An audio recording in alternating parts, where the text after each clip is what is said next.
Over the weekend, President Trump joined mourners welcoming the bodies of 6 service members killed in the first days of the war with Iran. This, as we learn, a 7th service member also lost his life from injuries sustained in the early hours of the war. 26-year-old Sergeant Benjamin Pennington of Glendale, Kentucky, killed when Iran conducted a major airstrike on a U.S. base in Saudi Arabia.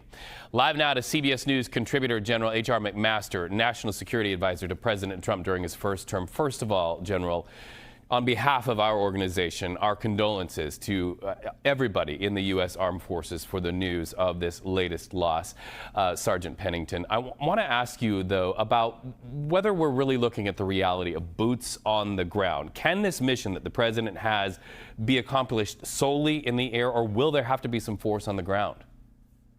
Well, Reed, hey, it's great to be with you. There has to be some force on the ground. It doesn't have to be U.S. It could be Iranian. It could be the Iranian people. It could be an Iranian group, that opposes the government.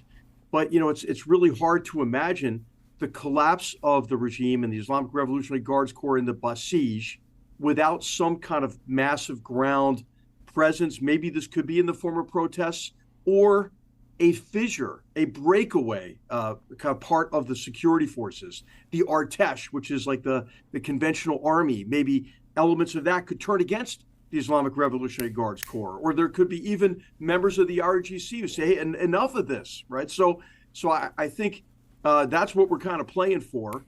There could be the use, as the president has said, of troops, and it's important to recognize that for some of these missile threats, they're tough to get at exclusively from the air. Although we're doing, dropping off the numbers of missile launches and drone strikes. But also some of these deep buried sites, for example, could be another target.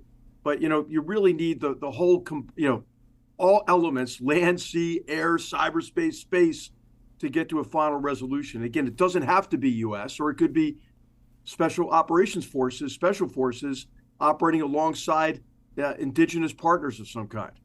Well, and as we speak about those airstrikes, it looks, if any of my studying of this is at all accurate, it looks like the first priority was taking out weaponry, but weaponry that could be used in the immediate to retaliate. Now that the airspace appears to be clear for planes to fly over Iran, some of our U.S. military clear to do that, do you feel like we'll move into perhaps a phase 2 that will look different than that phase 1 of taking out the ability to retaliate? Yeah, so that's already happening with now the ability to fly with impunity with 4th generation aircraft and bombers and so forth. What you're seeing are reconnaissance missions that are to identify any kind of missile launchers coming out of these deep buried facilities, or drone launches to try to destroy them on the ground. But also you're seeing now a new range of targets. Now, I guess the President Trump was unhappy with striking some of the economic targets, the fuel capacity there within Iran, because if there is a new government, they're going to need maybe that infrastructure to rebuild the country. But also what you're seeing are now targeting of the repressive arms of the regime, including the RGC and the Basij, some of these police stations. Now, of course, what they're doing, what the RGC and Basij are doing, is they're moving into hospitals, they're moving into schools, to try to evade air power. And this is why it's so hard to do this exclusively from the air. But hopefully, for the good of the Iranian people, that will weaken these arms of repression. Because remember, they just killed, they think 30 to 40,000 of Iranians in the last 30 days in a 48-hour period. So if I am the parent of a U.S. service member and I'm seeing the headlines and I have a minute to get a coffee with you and I look you in the eye and I say, do you really think it's going to be 4 weeks, 5 weeks, 2 months, 6 months? What do you say? I think for the most intense part of this fight is going to be the 4 weeks, month period of time before we're able to cause so much attrition on their missile capacity and their drone capacity. They're trying to replenish it. Two ships are bound to Iran from China now that have loaded up all the chemicals that are necessary for solid fuel for their missiles. But I have a feeling those ships aren't going to make it to an Iranian port. So there's this sort of effort from the outside in to make sure they can't replenish, and then now from the inside out to cause attrition on their longer range capabilities. Hey, for parents of servicemen and women, I just want to say you should be so darn proud and recognize that Iran has been fighting a proxy war against us for 47 years.